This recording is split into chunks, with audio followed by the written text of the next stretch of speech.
चंद्रगुप्त मौर्य द्वारा स्थापित मौर्य साम्राज्य को अशोक ने उन्नति के चरम शिखर पर पहुंचा दिया था, परंतु अशोक की मृत्यु के पश्चात मौर्य साम्राज्य का पतन शीघ्र ही हो गया था।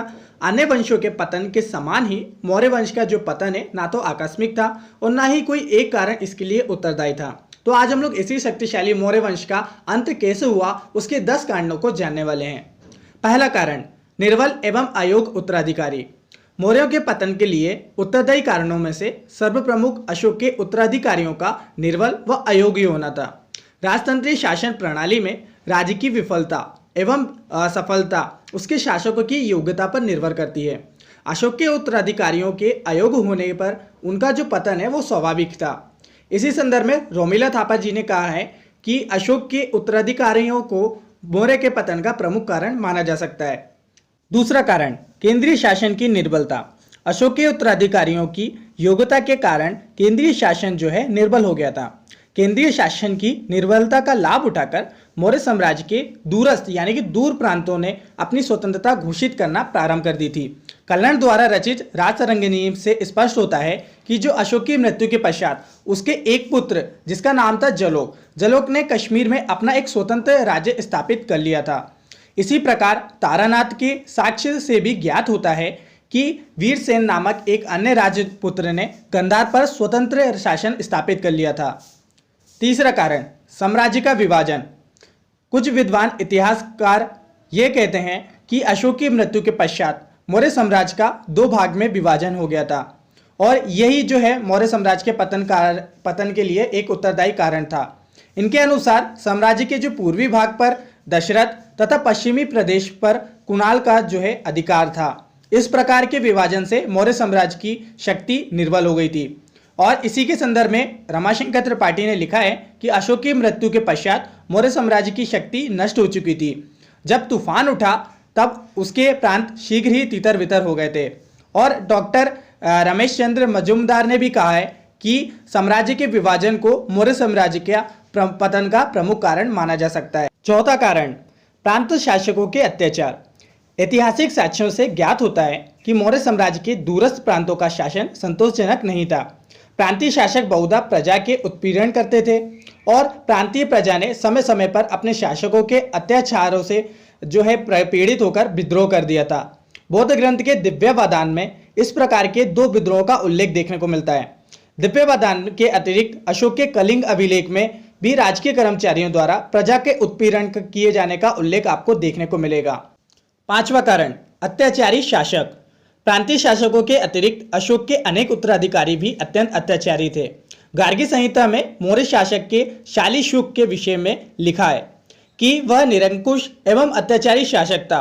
वह कथन में सदाचारी और व्यवहार में पूर्णतः दुराचारी था, अतः ऐसे शासक का विरोध होना तो स्वाभाविक था। छठवां कारण, दरबार के षड्यंत्र।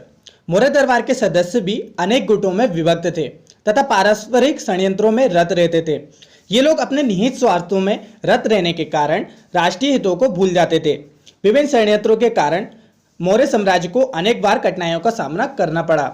मालविकाग्नि मित्रम से ज्ञात होता है कि राज्यसभा में भी 2 दल अपनी अपनी महत्ता स्थापित करने के लिए निरंतर खींचतानी करते रहते थे, यानी कि आपस में झगड़ते रहते थे।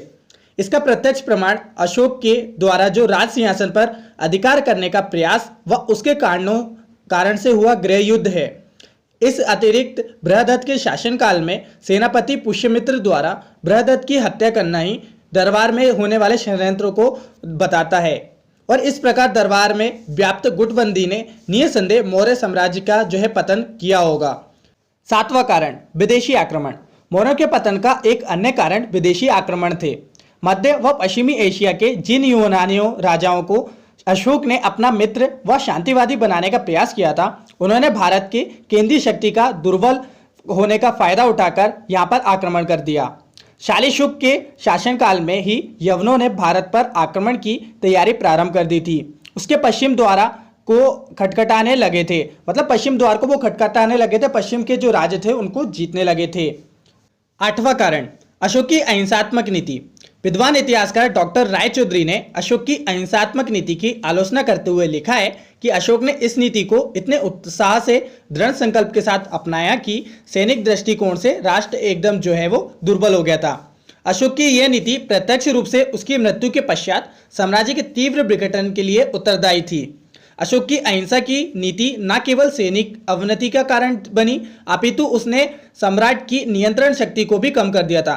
यद्यपि उपरोक्त कथनों को पूर्णतः सत्य स्वीकार नहीं किया जा सकता, क्योंकि अशोक के अभिलेखों से यह ज्ञात होता है कि उसने हिंसा को पूर्णतः त्याग नहीं किया था, परंतु फिर भी उसकी अहिंसात्मक नीति से मौर्य साम्राज्य कमजोर अवश्य हो गया था। नवा कारण, आर्थिक कारण। कुछ इतिहासकारों ने मौर्यकालीन अर्थव्यवस्था को मौर्यों के पतन का कारण माना है। विद्वान इतिहासकार प्रोफेसर आर.डी. कौशाम्बी का मत है कि उत्तरकालीन मौर्यों के समय अर्थव्यवस्था जो थी वो संकटग्रस्त थी। इसी कारण नए नए कर लगाए गए थे और करों की अधिकता से प्रजा में अवश्य ही रोष उत्पन्न हो गया था, जिससे जनता ने विद्रोह करना शुरू कर दिया था। 10वां कारण और आखिरी कारण, ब्राह्मण प्रतिक्रिया। मौर्य साम्राज्य के पतन का यह कारण सूक्ष्म किंतु गंभीर था। महाउपाध्याय हरप्रसाद शास्त्री जी ने इस विषय में लिखा है कि पुष्यमित्र का विद्रोह अशोक की बौद्ध धर्म के प्रति पक्षपातपूर्ण नीति व उसके उत्तराधिकारियों की जैन मत के प्रति पक्षपातपूर्ण नीति व उसके प्रति ब्राह्मणों की प्रतिक्रिया का परिणाम था। इस कथन के समर्थन में अनेक तर्कों के आधार पर हरप्रसाद शास्त्री जी ने यह प्रमाणित करने की चेष्टा करी है कि ब्राह्मण प्रतिक्रिया के परिणाम स्वरूप मौर्य साम्राज्य का पतन हुआ था। फाइनली बात करते हैं कंक्लूजन के बारे में। तो इस विवेचन से स्पष्ट होता है कि मौर्य वंश का पतन आकस्मिक नहीं था और ना ही कोई एक कारण उसके लिए उत्तरदायी था। दीर्घ काल से अनेक कारण उसे कमजोर बना रहे थे तथा एक समय ऐसा आया जब इन कारणों ने संयुक्त रूप से मौर्य साम्राज्य को समाप्त कर दिया। तो ये सारे 10 कारण को हम लोग फटाफट एक तरीके से रिवाइज कर लेते हैं। पहला कारण था शासन निर्बल व अयोग्य उत्तराधिकारी। दूसरा कारण केंद्रीय शासन की निर्बलता। तीसरा कारण साम्राज्य का विभाजन। चौथा कारण प्रांतीय शासकों के अत्याचार। और 5वां कारण अत्याचारी शासक। और 6ठा कारण दरबार के षड्यंत्र। 7वां कारण विदेशी आक्रमण। 8वां कारण अशोक की अहिंसात्मक नीति। 9वां कारण आर्थिक कारण। और 10वां कारण ब्राह्मणों की प्रतिक्रिया। तो ये वो 10 कारण थे जिससे मौर्य साम्राज्य का अंत हुआ। आई होप आपको ये वीडियो पसंद आया होगा तो दोस्तों के साथ जरूर शेयर करिएगा। अगर आप नए हो तो चैनल को सब्सक्राइब करिएगा ताकि आपको और बेल के आइकन को प्रेस कर लीजिएगा ताकि आपको अपडेट मिलता रहे हमारे वीडियोस का। चलिए दोस्तों, मिलते हैं अगले वीडियो में, तब तक के लिए जय हिंद जय भारत। चंद्रगुप्त मौर्य द्वारा स्थापित मौर्य साम्राज्य को अशोक ने उन्नति के चरम शिखर पर पहुंचा दिया था, परंतु अशोक की मृत्यु के पश्चात मौर्य साम्राज्य का पतन शीघ्र ही हो गया था। अन्य वंशों के पतन के समान ही मौर्य वंश का जो पतन है ना तो आकस्मिक था और ना ही कोई एक कारण इसके लिए उत्तरदायी था। तो आज हम लोग इसी शक्तिशाली मौर्य वंश का अंत कैसे हुआ उसके 10 कारणों को जानने वाले हैं। पहला कारण निर्बल एवं अयोग्य उत्तराधिकारी। मौर्यों के पतन के लिए उत्तरदायी कारणों में से सर्वप्रमुख अशोक के उत्तराधिकारियों का निर्बल व अयोग्य होना था। राजतंत्रीय शासन प्रणाली में राज्य की विफलता एवं असफलता उसके शासकों की योग्यता पर निर्भर करती है।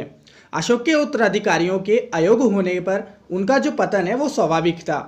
इसी संदर्भ में रोमिला थापा जी ने कहा है कि अशोक के उत्तराधिकारियों को मौर्य के पतन का प्रमुख कारण माना जा सकता है। दूसरा कारण केंद्रीय शासन की निर्बलता। अशोक के उत्तराधिकारियों की योग्यता के कारण केंद्रीय शासन जो है निर्बल हो गया था। केंद्रीय शासन की निर्बलता का लाभ उठाकर मौर्य साम्राज्य के दूरस्थ यानी कि दूर प्रांतों ने अपनी स्वतंत्रता घोषित करना प्रारंभ कर दी थी। कल्हण द्वारा रचित राजतरंगिणी से स्पष्ट होता है कि जो अशोक की मृत्यु के पश्चात उसके एक पुत्र जिसका नाम था जलोक ने कश्मीर में अपना एक स्वतंत्र राज्य स्थापित कर लिया था। इसी प्रकार तारानाथ के साक्ष्य से भी ज्ञात होता है कि वीरसेन नामक एक अन्य राजपुत्र ने गांधार पर स्वतंत्र शासन स्थापित कर लिया था। तीसरा कारण साम्राज्य का विभाजन।